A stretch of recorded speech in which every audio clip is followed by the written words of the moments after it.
Hello, hello, hello. Who have we got here? With Deputy Bridgesmith, 14th of December, talking about the 39th Amendment, the family of the Constitution, and changing definitions to durable relationships and cures.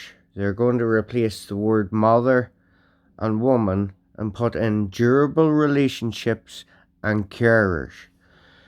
Now, Breed Smith is, looking at her here, she's about 70. I'm not sure what age she is, but she looks about 70 plus. And if she's not, well, life has been hard on her, you know. But, regardless, that being aside, we'll listen to what she has to say, because she talks about, she's adding words on here. Now, you'll have heard this rhetoric coming from Sinn Féin and socialists and all, saying that it ties the woman to the sink. She actually goes one further, saying it chains the woman to the sink barefoot. Okay? It chains the woman to the sink barefoot. Now, I've got the Constitution here in front of me. She actually reads out the article, and nowhere in it does it say that the woman must be chained to a sink barefoot to neglect her duties within the home. So, as a mother in the home, is your job only to wash dishes? That's a question to Breed Smith. Is your job only to wash dishes chained to the sink? Or is it to provide nice clean clothing for your children, willingly, lovingly, without condition, unconditionally? That's called unconditional love. Nearly the only love that a mother could give a child is unconditional. You do those things without hindrance, without question, when you're rearing children as a mother or a father. So, we'll continue. First of all, I'm not going to, for 1 second, try to compete with the legal experts that dominate this house. Between yourself and Jennifer Carroll McNeil, I don't know what you're talking about half the time. But I do want to put across a perspective that I think is important for the vast majority of ordinary people. Because what this is all about is removing a very offensive piece of wording in the Constitution. I'll just read it out for the benefit of anybody listening in. In particular, the state recognises that by her life within the home, woman gives to the state a support without which the common good cannot be achieved. The state shall therefore endeavour to ensure that mothers shall not be obliged by economic necessity to engage in labour to the neglect of their duties in the home. And that whole basis of a constitution brought in with the commitment of the Catholic Church behind it led to very tough lives for women, my mother's generation in particular. And many of them couldn't get married and stay in their jobs, for example. That didn't change. So she's talking past tense. And looking at her, as I say, she's about 70 years of age. She's standing there in a very expensive jacket. So, I'm going to ask Breed Smith this question. How many years has she been in and all as a deputy? And how many years has she been in the political sphere? And has anybody ever chained her to a sink? Way into the 70s, this archaic view of a woman's place being in the home had meant that it was natural and normal and accepted that women were barefoot, pregnant and tied to the kitchen sink for most of their lives, and didn't indeed. There you go. Barefoot and tied to the kitchen sink for most of their lives. Slaves. So women were slaves. Okay. Right? Was that not in the Kincora boys' home? Or no, not Kincora, the Magdalene sisters. Sorry about that. That's another one. The Magdalene sisters, the workhouses. Was that not the state and the church behind that? That wasn't ordinary families and all that behind that. That was the state and the church was behind that. To have access to contraception or economic independence. So I think this is a very good thing that's been removed.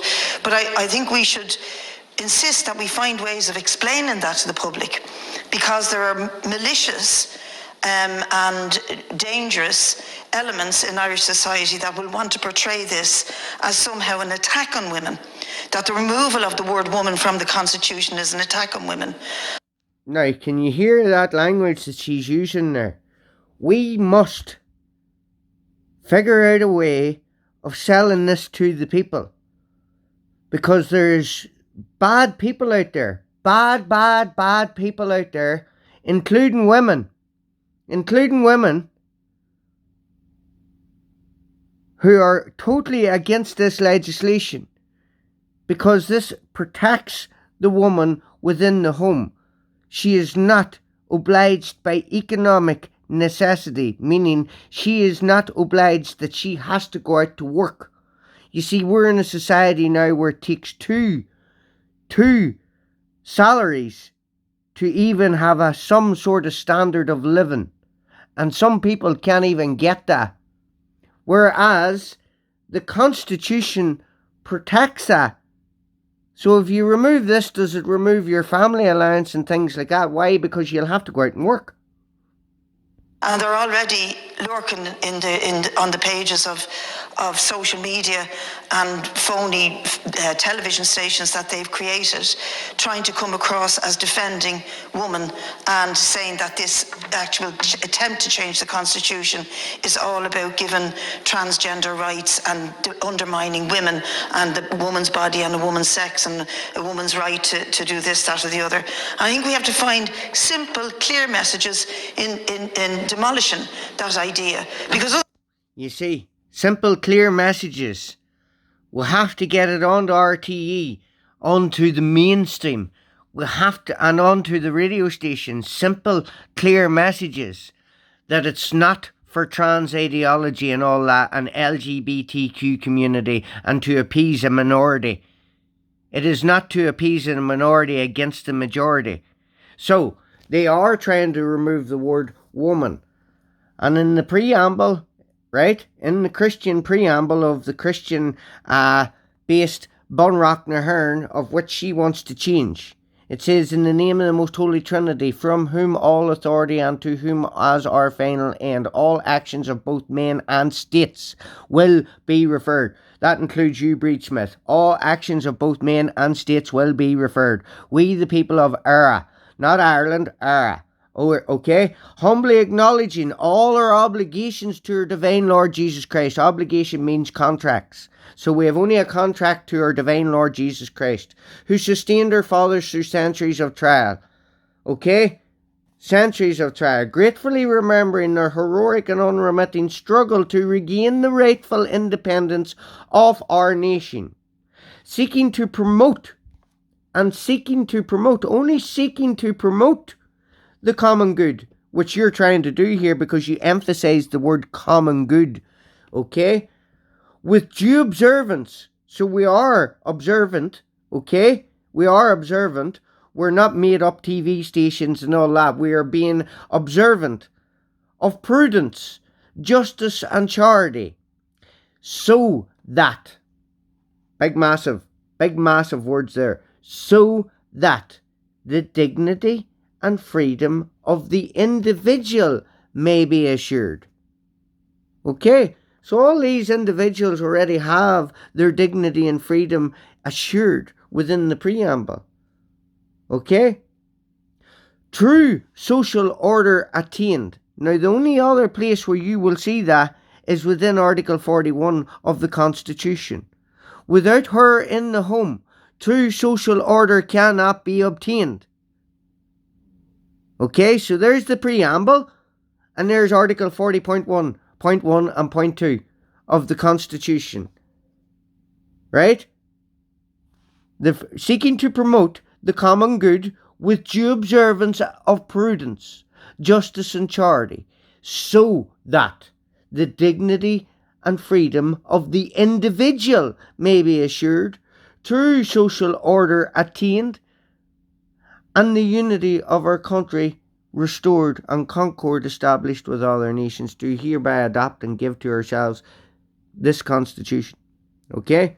The one that you're trying. So, if you go to Article 40.4 or 40.1 and 40.1.2, 2. So here we go. 41.2. The state therefore guarantees to protect the family in its constitution and authority as the necessary basis.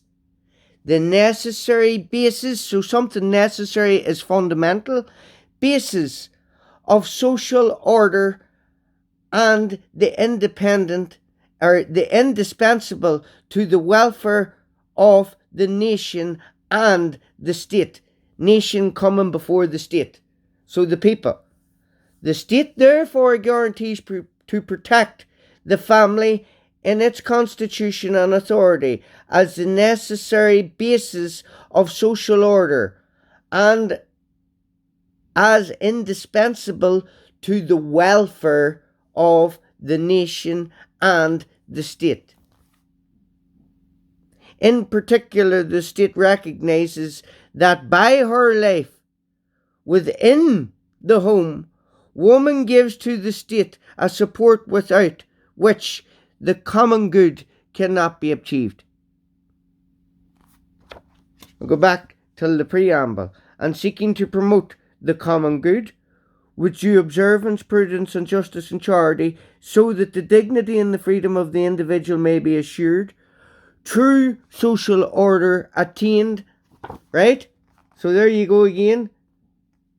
The state therefore guarantees to protect the family in its constitution and authority as a necessary basis of social order and indispensable to the welfare of the nation and the state. So Breed Smith here is trying to gaslight the people and coerce the likes of broadcasting, television and radio television into a propaganda campaign that this isn't about trans and all that. It is all about that. It is about debasing the woman and prostituting your children. Look up debasing and then look it up all the synonyms of debasing. Okay? And you will see it all. Otherwise, the government risks losing this referendum.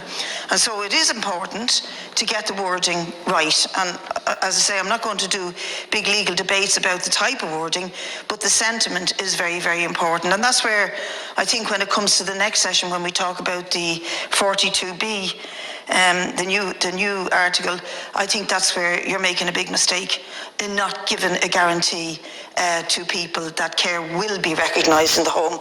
This nonsense about strive to means nothing in real terms. Any future government could say, well, we strove, but we failed.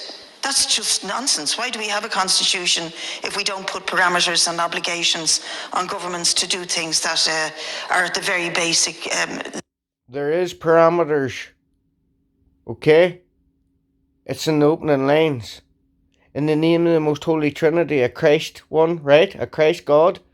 In the name of the Most Holy Trinity, from whom all authority and to whom all our actions of both men and states will be referred.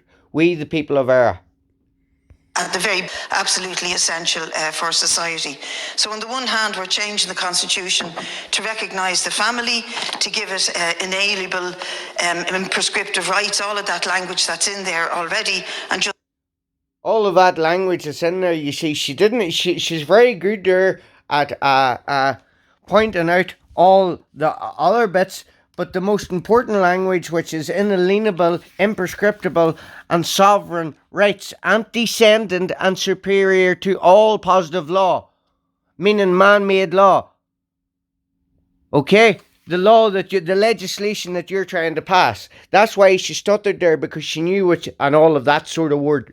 You know, it's inalienable, imprescriptible, and sovereign right. Antecedent and superior to all positive law. restating it, and then on the other hand we're saying when they look after each other when they're frail and have disabilities and long-term illness, we will strive to recognise that, not that we will do it. So I think it's full of contradictions, and I also think it's pretty bad of the government to and I'm not here to just give out to you, I mean, I genuinely believe that it's pretty bad to 1 week hand us the wording and then the next week say we're going to have this second stage debate on the last day of the Dáil before Christmas. It's really sloppy and it's not fair to the deputies, not fair to the public, and I think that the reason given to us for why the big rush and why we need to fit it in is because this referendum, they want to have it take place on International Women's Day, and I think it was Deputy Holly Cairns who said it was announced on International Women's Day by a man, a 6-foot gay Indian man with no children, okay? But he has a mother, alright? He has a mother and she was a woman, okay? Alright, she has a womb and she gave birth to him, unfortunately. But she did. And we had to put up with it. And then there was another one. The Minister for Families or whatever, which is Roderick O'Gorman. Guess what? He's another gay man with no children, but he has a mother and a woman within the home, who I would like to think is pretty disgusted in him and his ways and his actions and his coercive means and his gaslighting, announcing it on the 8th of March 2023, saying that it ties the woman to the sink and all this here. The talk of Leo Varadkar was disgusting, and then to come out and announce it, that there will be a referendum on International Women's Day on the 8th of March 2024 on mothers and women within the home. This morning, you don't have to patronise women by having a referendum to remove that offensive language on International Women's Day. We celebrate International Women's Day anyway, regardless of whether there's a referendum or not. It's more important that we get it right and we don't give opportunities to hate-fuelled organisations to have a go at LGBT rights or trans, the rights of trans people in this society. So those are my few observations on it. If I had my way, the alternative wording, of course, and you would say, Breed would say that, would be a woman's place is in the revolution. Take the home out and stick in revolution and we might get real change in this country. And in that sense, I think it's an awful shame too, Deputy Batch. Now, that's a breach of Article 39 of the Constitution, the revolution. So we had a minister there calling out for a revolution, okay? Article 39 of the Constitution is treason. Treason shall consist only in levying war against the state, or assisting any state or person, or inciting or conspiring with any person to levy war against the state. Well, a revolution is a war against the state. Or any attempting forces of arms or other violent means to overthrow the organs of the government established by this Constitution, or taking part or being concerned in or inciting or conspiring with any person to make or take part in or be concerned in any such attempt. Article 39 of that Constitution. Okay? That you're looking to change. Suggest you go and read it, Breed. Made the point. We have, a long process of a citizens' assembly, discussion, discourse, questions put to them. They take it very serious. Citizens' assembly is what you call or NGO think tanks. They changed the word into citizens' assembly. Believe you me, it's full of NGOs who are getting paid to vote a certain way, to push legislation to then call for a referendum. Okay? None of us, anybody listening to this, anybody in this country, ask yourself and ask anybody sitting beside you, have you ever been asked to sit in a citizens' assembly and make and ask your opinion on any legislation that they want to put forward for referendum? Ask yourself that question and ask the persons or people anywhere, ring people and ask them, have they ever been asked that? No. Why? Because it's done by non-governmental organisations. It's dressed up, it is think tanks, and it's dressed up as citizens' assemblies. Citizens' assemblies sounds better. A think tank is done by the state, paid for by the state, and run by the state to push further agendas for EU legislation. They're very genuine about it. They come back with recommendations, and to be honest, they're just ignored. And if I was one of those 99 citizens, I'd be really annoyed. Annoyed is a polite parliamentarian. That's called reverse psychology. They don't be ignored. The reason why they're not ignored is this is actually made referendum. They pushed this. Citizens' assemblies pushed this. They also pushed the abortion legislation. That's how the abortion legislation, they do not be ignored. These people here trying to, it's called reverse psychology. They are not ignored. It has to go to a citizens' assembly and then a referendum. I'm using here, but I would really be in that sort of a humour. And as a member of the Joint Oireachtas Committee, I'm also pretty annoyed that the wording that we laboured over and sweated over, and again, I'm an innocent when it comes to legal terms, but I really trusted and got what others were saying and the advice that was given to us by experts, and it took us ages to come up with a set of words that we thought was correct. It was cross-party. A set of words that they thought was correct: durable relationship and cures. Okay, I'll show you now in a minute the legislation. Durable relationship and cures. It was very genuine, it worked hard, and it's not even recognised. So to be honest, I think on many levels this has been a bit of an offensive process. I hope that when it comes to the next phase of dealing with this, we will get a chance to amend it, and that the government will be open and decent about accepting amendments that come from the opposition, who worked, I have to reiterate, worked very, very hard to achieve a wording that would work. And later on I will come back and talk about the provision of care. So without her in the home, true social order cannot be obtained. It also says it in the preamble. True social order to be obtained in unity, right? And the individual. So a woman is an individual. You know what I mean? We're all individuals. And the dignity and the freedom is assured within the preamble of every individual. That's why, Breed, you're standing there in a fancy coat on the mouth of Christmas, and you're ripping because you have to talk about this on the mouth of Christmas when you're about to sign off for lunch and get taken out with your NGO friends who will fund your next campaign to run in and all. Now, I said I would get this legislation for you, so that's it there. The legal concept, durable relationship, is to be found in the European Union EU law regarding rights of EU citizens. You're Irish citizens, okay? You're not EU citizens, you're Irish nationals, okay? You are part of the European Union, that would make you an EU citizen, but you're an Irish national first and foremost. If you're born in this island, you're an Irish national. And the family members to move and reside freely within the EU. This language has not previously been recommended by Citizens' Assembly or the Committee. Freedom of movement and residence constitutes one of the fundamental freedoms of the EU rights enshrined in Article 45 of the Fundamental Rights Charter. The right is conferred directly on every EU citizen in Article 21 of the Treaty on the Functioning of the European Union. We joined the EEC back in 1973, the European Economic Communities. We did not have a vote to join the European Union.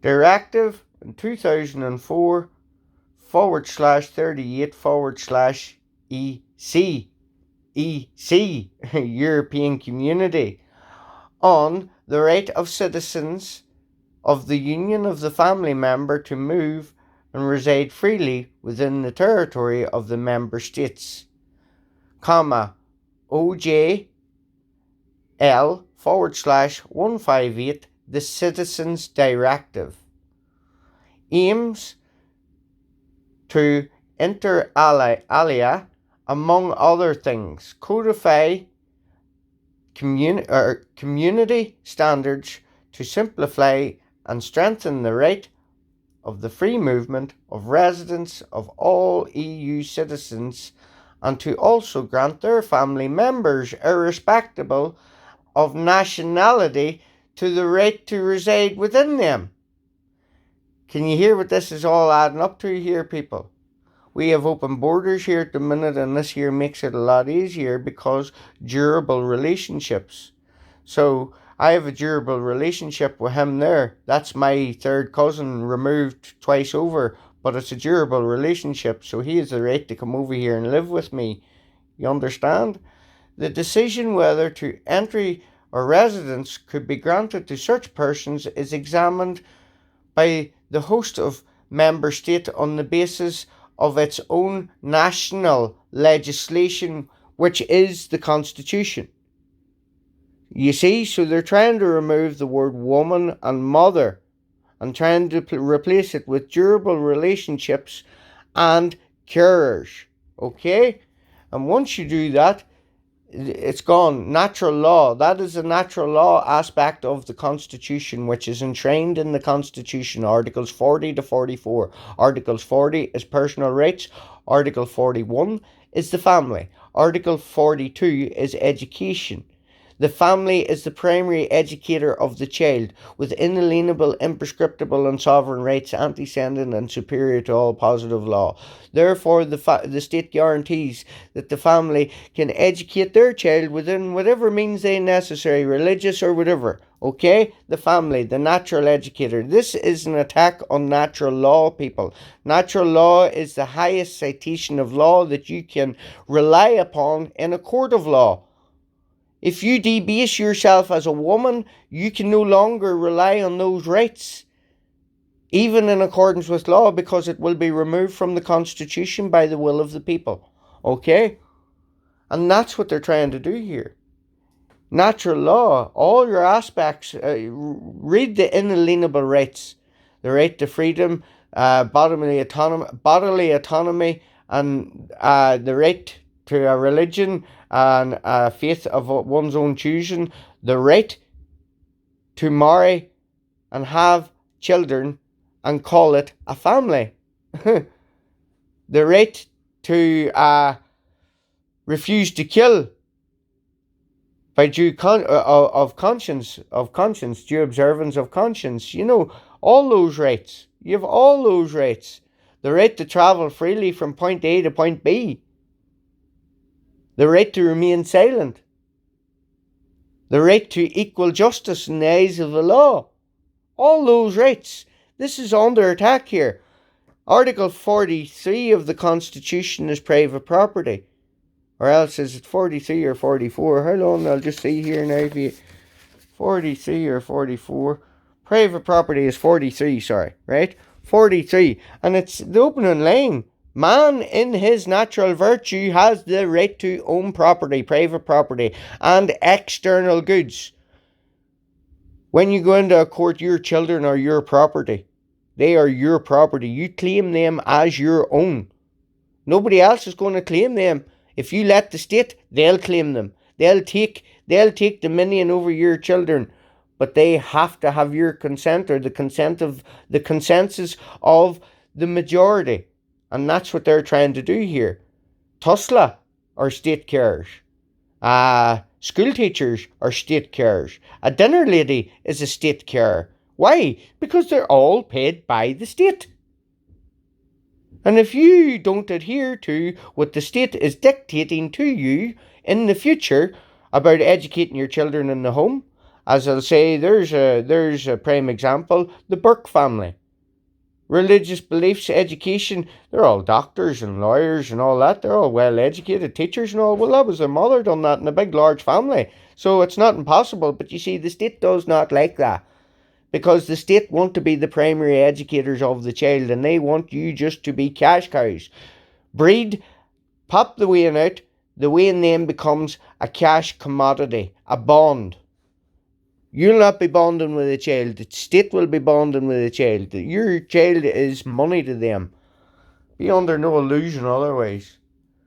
The decision whether to entry of the resident could be granted in such persons examined the host member state on the basis of its own national legislation, taking into consideration matters the person's relationship with the Union or citizen. Well, we're getting people here that aren't even part of the European Union. Bangladesh, Somalia, Africa, and all that. So ask yourselves the questions here, people. You know, it's ridiculous. The Citizens Directive, and transposed into Irish law by the European Communities, Free Movement of Persons Regulations 2015, and entered into force in 2016, February. So there you go, people. Durable relationships. Durable relationships. And they're looking this sort of nonsense to replace the word mother and woman within the home. Without her, true social order cannot be obtained. Why? Because you would have a bunch of ill-reared, ignorant little fucking rodents that you would be calling fucking ignorant fucking spoilt rotten weans growing up not knowing whether Arthur or Martha pumped or fucking stuffed or what way is up or what way is fucking down. And that is all our fault if we let it continue. So think very carefully on voting on the 8th of March. I would think very carefully on what way you vote, because this it may not affect you individually, but this will affect generations and generations for times to come. So thanks for listening.